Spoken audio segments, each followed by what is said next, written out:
स्वागत है दोस्तों आप सभी का। और आज की इस वीडियो में हम लोग बात करेंगे द हिंदू के एक बहुत इंपॉर्टेंट आर्टिकल के ऊपर। पूरे आर्टिकल को समझेंगे, उसकी इंपॉर्टेंस को समझेंगे और इससे जुड़ा जितना भी इंपॉर्टेंट डाटा है उन सब डाटा को भी डिस्कस करेंगे, क्योंकि परीक्षाओं में सिर्फ आर्टिकल का इंपॉर्टेंस नहीं होता है। आर्टिकल के साथ साथ अगर आप लोग को जो बैकग्राउंड डाटा हम लोग बताते हैं, जो पूरी चीज़ें हम आपको बताते हैं, वो इम्पॉर्टेंट होती है और वही एग्जामिनेशन में भी इम्पॉर्टेंट होती है। अगर हम लोग इसकी इंपॉर्टेंस को देखें तो यूपीएससी यानी कि सिविल सर्विस परीक्षा के जीएस पेपर नंबर 2 से ये पेपर मतलब ये जो टॉपिक है वो जुड़ा हुआ है, तो इसकी इंपॉर्टेंस आप इस चीज़ से समझ सकते हो। तो टॉपिक क्या है कि the finance package secured by Pakistan from ADB. इसका मतलब ये है कि पाकिस्तान को एक लोन प्राप्त हुआ है। किसके जरिए लोन प्राप्त हुआ है? एडीबी। तो एडीबी क्या है? ठीक है, पाकिस्तान को क्यों ये लोन मिला है, क्यों इसको ज़रूरत पड़ गई, इन सब चीज़ों को भी देखेंगे। उससे पहले मैं आपको बता दूं कि आप लोगों ने न्यूज़ में लगातार देखा होगा कि जो पाकिस्तान है वो लगातार अपनी इकोनॉमी को लेके बहुत ही क्या बोलना चाहिए, उसकी बहुत ही परेशानी में वो है अभी देश, ऐसा बोल सकते हो आप। उसके बाद आपको यह भी पता है कि पिछले कुछ महीनों में अगस्त के आसपास यहाँ पर एक बाढ़ भी आई थी, और उस बाढ़ के कारण लगातार पाकिस्तान में जितनी भी चीज़ें हैं वे मतलब बहुत ही वहाँ पर नुकसान हुआ था। मतलब जितनी भी एजुकेशन है, स्कूल से, सब चीज़ों को बहुत ही क्षति पहुँची थी। तो उसके कारण क्या हुआ था कि पाकिस्तान के पास बहुत ही जो पैसे की है बिल्कुल कमी हो गई थी। कई जो मिनिस्टर्स हैं उन लोगों ने भी कहा था कि पाकिस्तान में जो मतलब इतनी बुरी हालत है कि वहाँ पर ढंग से जो आर्थिक सामाजिक चीज़ें हैं वे भी लोगों को पूरी तरीके से नहीं मिल रही है। तो अब एडीबी ने क्या किया है, पाकिस्तान को $658 मिलियन का एक फाइनेंशियल पैकेज दिया है। ठीक है, तो पहले बात मैं आपको बता दूं, आप लोग यहाँ पर देखोगे कि इस जो लोन मिला है, ठीक है, उसको मुख्य तौर पर अगर हम लोग बांटे तो वे 3 कैटेगरी में उस पैकेज को बांटा गया है, उस फाइनेंशियल पैकेज को बांटा गया है। सबसे पहले क्या किया गया है, $300 मिलियन। ठीक है, ये इसीलिए दिया गया है कि जो घरेलू संसाधन है, मतलब टू मोबिलाइज डोमेस्टिक रिसोर्सेज, उनके लिए $300 मिलियन का जो पैसे हैं उसको रखा गया है। उसके बाद हम बात करें तो $275 मिलियन, मतलब आपको पता है कि अगस्त 2022 में जब पाकिस्तान में बाढ़ आई थी, तो जितनी बाढ़ आने के कारण जितनी भी वहाँ पे स्कूल्स है, कॉलेजेस है और यूनिवर्सिटीज़ है, वहाँ पर बहुत ही ज़्यादा क्षति पहुँची थी।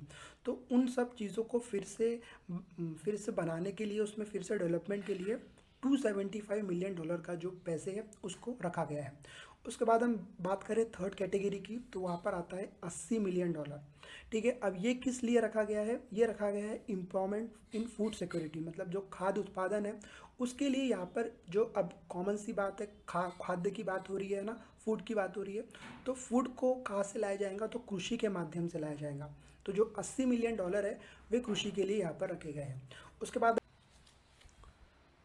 दोस्तों अब हम लोग जान लेते हैं कि ये एडीबी क्या है। तो अगर हम लोग बात करें एडीबी की, तो एक ये क्षेत्रीय विकास बैंक है, जिसको आप लोग एशियन डेवलपमेंट बैंक भी कह सकते हो।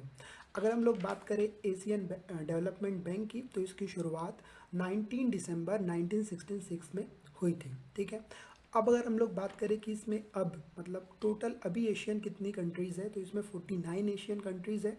अगर हम लोग बात करें टोटल कितनी इसमें कंट्रीज़ है, टोटल कितने सदस्य हैं, तो इसमें कुल 68 सदस्य हैं। और आपको ये बात भी आप पता होनी चाहिए कि भारत इसका संस्थापक सदस्य है, यानी कि फाउंडिंग मेंबर है। उसके बाद एशियन जो पैसिफिक रीजन है उसकी 49 कंट्रीज़ है, और उसके बाद जो 19 है वे दूसरे क्षेत्रों से आते हैं। अब एक मुख्य तौर पर अगर हम लोग देखें तो ये एडीबी का जो उद्देश्य है, वे जितने भी इसके अंदर सदस्य आते हैं, उन जितने भी कंट्रीज़ आती है, उन कंट्रीज़ में किसी भी तरीके की अगर सामाजिक ज़रूरत पड़ती है, आर्थिक विकास को अगर बढ़ावा देना है, तो तब ये बैंक से आप क्या कर सकते हो, लोन ले सकते हो, या फिर आप पैकेज को सिक्योर कर सकते हो, जैसे कि अभी पाकिस्तान को ये पैकेज दिया गया। उसके बाद अगर हम लोग बात करें तो एडीबी के पास कुछ बहुत जो बड़े बड़े इसके शेयर धारक भी है।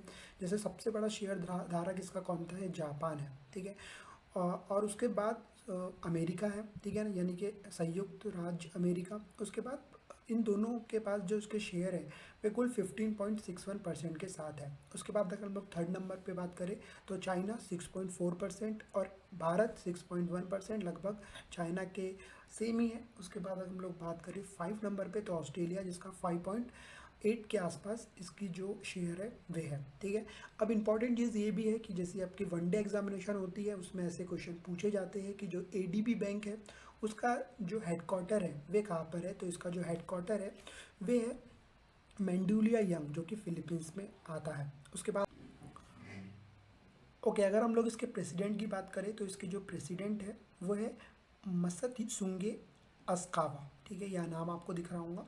तो ये कब से है, ये 17 जनवरी 2020 से इसके जो प्रेसिडेंट है किसके, एशियन डेवलपमेंट बैंक के। तो इससे जुड़ी जितनी भी चीज़ें हैं वे हम लोगों ने आपको बताया। तो भी अगर आप लोगों को कुछ कमी लगती है तो आप लोग कमेंट बॉक्स में बता सकते हो। इस वीडियो में इतना ही, नेक्स्ट वीडियो में लोग फिर मिलेंगे कुछ न्यू टॉपिक्स के साथ। जब तक के लिए जय हिंद, जय भारत।